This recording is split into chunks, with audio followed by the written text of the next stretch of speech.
Afro, votre émission qui vous montre les différentes cultures pratiquées au Sénégal. En parlant de culture pratiquée au Sénégal, la fraise n'a jamais été parmi les favoris. Pourtant, pour une première, une entreprise pilotée par de jeunes entrepreneurs du nom de Fraisen a été créée pour la production et la commercialisation de la fraise bio au Sénégal. Dans quelques instants, nous allons nous entretenir avec ces jeunes-là pour qu'ils puissent nous dire leurs différents rôles ainsi que la culture sur sol et hors sol pratiquée avec la fraise.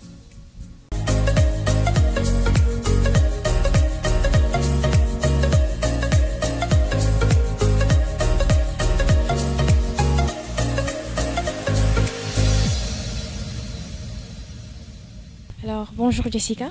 Bonjour. Vous êtes bien chef d'exploitation de ce champ. Donc, nous aimerions savoir quelle est ta responsabilité dans votre travail. Ma responsabilité dans cette entreprise est que je suis la responsable pour piloter tout ce qui se passe ici dans cette entreprise, cette fraise. Très bien. Alors, Fraisen est réputée d'avoir les fraises les plus sucrées et bio au Sénégal.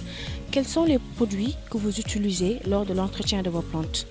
Lors de l'entretien de notre plante, nous utilisons les produits le sol sain, le tapis vert pour traiter les termites et les fourmis. On a aussi le nitromiel pour l'augmentation de l'azote dans les plantes. On a aussi le limousin pour le traitement des feuillages, pour les maladies. On a aussi l'hyper plus vert, de la couleur vert pour le démarrage de la floraison. Et on a aussi le hyper plus rouge, de la couleur rouge pour l'accélération de la floraison. Très bien, très bien. Alors, être chef d'exploitation de l'entreprise pratiquement composée de la majorité par des hommes, est-ce que c'est facile? Non, c'est pas facile. C'est pas facile. Donc, comment arrives-tu à gérer ça? Bon, je me débrouille un peu.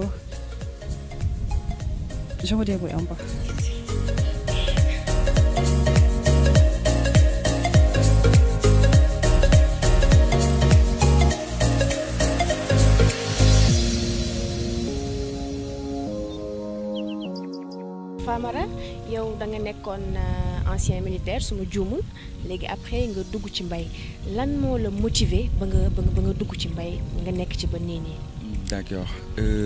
Bu ma defee concours kii pour dem armée ma échoué donc bu ma échoué am na ñi nga ma doon topp pour ma def agriculture dama doon reculer parce que xamoon lu nekk ci biir léegi bu ñu ma poussé ba ma dem ba ma dugg ci biir si laa gis xam-xam bu fa nekk si laa jëlee lu bëri si laa commencé di gëm di ndax agriculture leneen la li nga xamante ne ñu bëri dañ ciy foowee te man gëm naa ni loolu noonu buñ si jàppee bu baax dina doon développement réew tey boo seetlee y a beaucoup de pays li nga xamante ne boo fa demee tey agriculture mooy seen développement bi tey daanaka tey ba mu ñëwee bu ma commencé def formation bi ñëw ma commencé gis le résultat. Gis ni verdure bi dama kaa bëgg sama xol te doon na léegi sama passion li nga xamante ne loolu yéeneen naa ko si pour ñeneen yi nga xamante ne dañuy hésiter pour ñëw dugg si loolu noonu pour def agriculture dañuy hésiter des fois dañuy am complexe parce que dañuy yaakaar ne liggéey agriculture da ngay nekk souvent si tool wala nga nekk feneen non man gisuma loolu man la moo ma tax a jóg parce que dama bëgg verdure ku bëgg verdure amoo complexe gars dañuy wax si yow te ma loolu gisuma ko man leneen laa gis li nga xamante ne pour andi dara richesse ci suuf si loolu laa bëgg pour développer wu doon réew mi mu développer ko dem ci kanam quoi.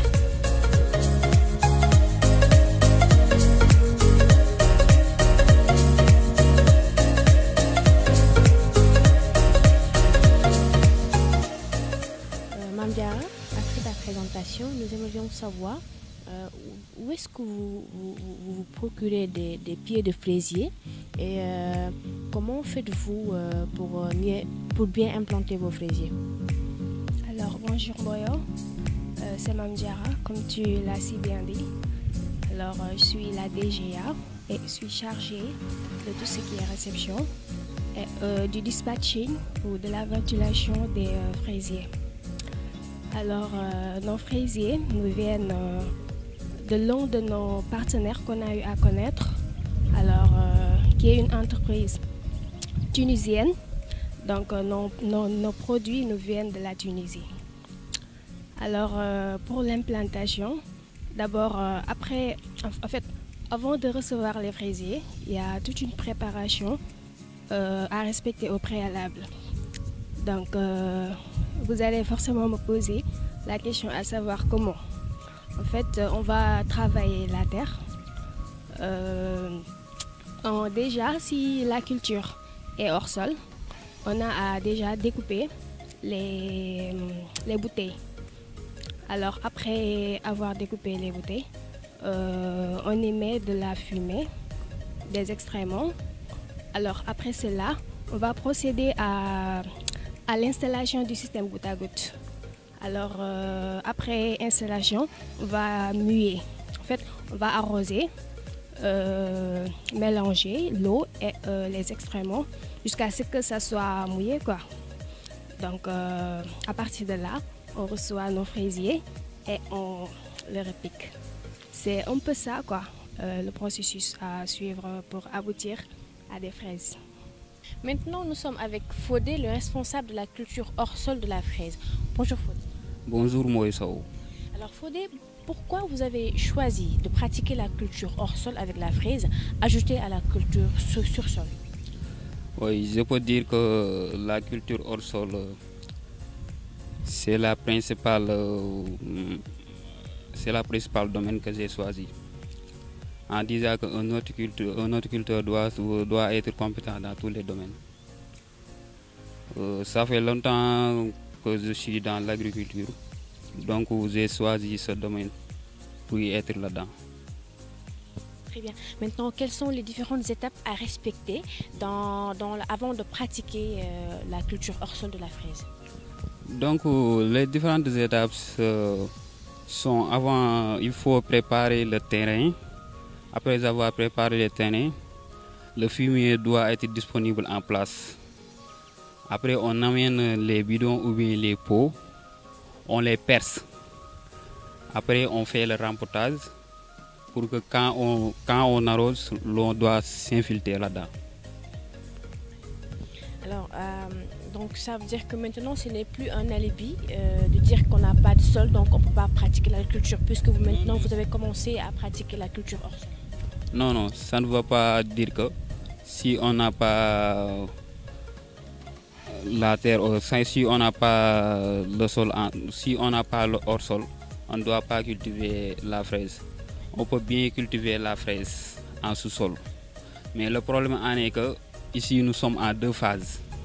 La première partie que vous voyez là-bas, c'est à sous-sol. Mais on a remarqué que depuis qu'on a fait la culture de fraises en sous-sol, on a remarqué beaucoup de dégâts et des attaques comme les nématodes au niveau des fruits. Et ici, la partie hors sol, moi je pense que quand on a cultivé la culture hors sol, quand j'avais cultivé la culture hors sol, ça pose moins de dégâts. Et ça donne aussi beaucoup de production rentable.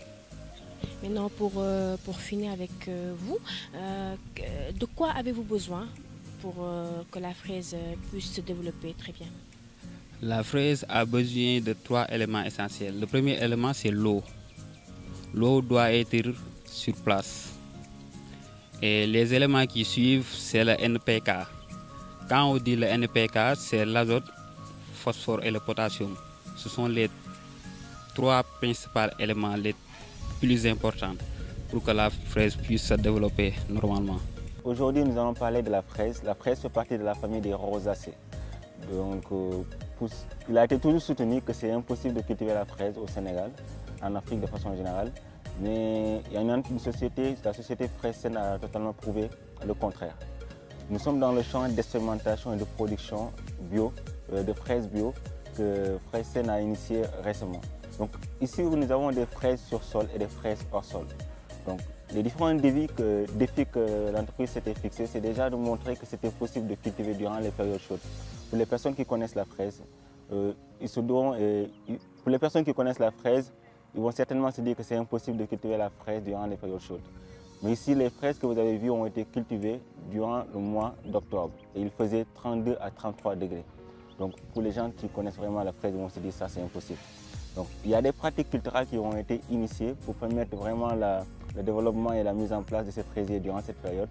Des ingénieurs sur place, les agronomes sur place ont travaillé la terre. Donc l'idée c'était vraiment de travailler la terre, de synchroniser les micro-organismes et les éléments nutritifs qui se trouvaient au niveau de la terre pour créer une certaine humidité afin de permettre à la plante de se développer. Ce qui fait que même si on se trouve dans un environnement qui est assez chaud, au niveau du sous-sol, on a en fait une humidité qui permet à la plante de ne pas du tout sentir la chaleur se développer correctement. C'est comme un homme qui se trouve en quelque sorte en fait, dans une région assez chaude, il se trouve dans une chambre climatisée. Donc quand il est dans cette chambre climatisée, il ne sent pas du tout ce qui se passe en fait, hors de la chambre. Donc déjà, ce sont ces innovations qui ont été développées pour permettre à la fraise de se développer durant une période chaude. Mais aussi, en fait, cette entreprise initie ce qu'on appelle la fraise bio. Et quand on parle de la fraise bio, on élimine tout ce qui est éléments chimiques et tout ce qui est produits chimiques. Donc en quelque sorte, c'est pousser la plante à se développer sans pourtant introduire tout ce qui est intrants chimiques. Et ici, l'innovation qui a été développée, c'est de préparer le sol. Le sol a été assez bien préparé pour permettre à la plante de se développer correctement. Ce qui fait que la plante va même développer ses systèmes d'autodéfense. Du coup, on n'aura plus besoin d'utiliser les produits phytosanitaires. Donc, ce que les gens ne savent pas, c'est que les plantes communiquent entre elles, les plantes se défendent entre elles. Et si on leur donne les possibilités d'utiliser les ions chimiques pour communiquer entre elles, ça leur permettra en quelque sorte de s'autodéfendre. Du coup, ils n'ont plus besoin de ces produits phytosanitaires pour se développer. Ce qui fait dans ce champ de fraises saines, les produits phytosanitaires qui ont été utilisés 2 à 3 fois. Le reste, c'est la plante qui dégage ces systèmes d'autodéfense pour s'autodéfendre. Donc, hormis ces cultures sur sol, il y a aussi des cultures hors sol. Les cultures hors sol ont été initiées parce qu'entre-temps, on s'est rendu compte après qu'il y avait des problèmes au niveau en fait, sur sol parce qu'il y avait des termites qui envahissaient à peu près les fraises. Donc, ce qui a été fait, ils ont initié, on a développé en fait des cultures hors sol en utilisant des bouteilles. L'idée, c'était vraiment de faire des cultures hors sol sur une grande surface sans pourtant tout en amortissant les coûts. Donc déjà, l'idée d'utiliser les bouteilles, c'est permettre de faire ce qu'on appelle le recyclage, mais aussi d'utiliser suffisamment d'éléments nutritifs pour permettre à la plante de se développer à un espace réduit. Parce que si on utilise les bouteilles, l'idée c'est vraiment de donner suffisamment d'éléments nutritifs à la plante pour que la plante puisse se développer. Car pour les gens qui connaissent la fraise est une plante qui a besoin de beaucoup d'éléments nutritifs, beaucoup de phosphore, de potasse, de phosphore et d'azote. Donc l'idée c'est de donner tous ces éléments et de renouveler de temps en temps pour que la plante puisse se développer correctement et avoir suffisamment d'éléments nutritifs dont elle a besoin pour grandir de la manière dont il faut. Donc voilà en quelque sorte les informations que j'avais à donner concernant en fait, ce numéro. Et je vous donne rendez-vous sur le prochain numéro pour parler d'autres cultures et d'autres innovations dans le domaine agricole. Je vous remercie. Merci de nous avoir suivis tout au long de cette émission Zoom Agro. Rendez-vous à la semaine prochaine. D'ici là, continuez à nous suivre sur Facebook et vous qui venez juste de nous rejoindre, merci de vous abonner à notre chaîne YouTube Sénat Agriculture TV. À très bientôt.